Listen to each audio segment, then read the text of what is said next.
دور دراز علاقے میں دو بہنیں رہتی تھیں، ایک کی آنکھوں میں آگ اور دوسری کی آنکھوں میں خاموشی، اور دونوں کے نصیب میں طوفان۔ رات کے سناٹے میں جب پورا شہر سو رہا تھا، زینب جاگ رہی تھی۔ اس کے ہاتھ میں ماں کی آخری چٹھی تھی، وہ چٹھی جس میں لکھا تھا سچ ہمیشہ چھپا نہیں رہتا۔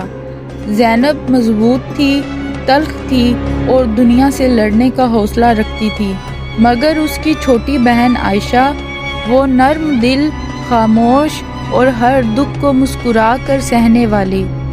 لوگ کہتے تھے دونوں بہنیں ایک جیسی نہیں لگتی، مگر کسی کو کیا پتا دونوں کے دل ایک ہی زخم سے جڑے ہیں۔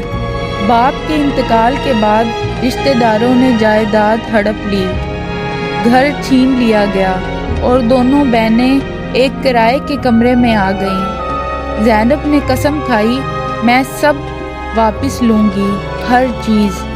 عائشہ نے صرف اتنا کہا، ہم اپنا نصیب خود لکھیں گے۔ وقت گزرتا گیا، زینب نے قانون کی پڑھائی شروع کر دی۔ دن کو کلاس، رات کو نوکری، وہ آگ بن چکی تھی۔ عائشہ نے سلائی سیکھ لی، چھوٹے چھوٹے کپڑے سی کر گھر چلانے لگی۔ وہ خاموش طاقت تھی۔ ایک دن وہی رشتہ دار عدالت میں کھڑے تھے، سامنے زینب بطور وکیل، کمرہ خاموش تھا۔ فیصلہ آیا، جائیداد واپس۔ رشتہ دار سر جھکا کر نکل گئے۔ زینب کی آنکھوں میں آنسو تھے، مگر کمزوری کے نہیں۔ عائشہ نے ہاتھ تھاما اور آہستہ سے کہا، دیکھا، ہم ٹوٹے نہیں تھے، ہم بس بن رہے تھے۔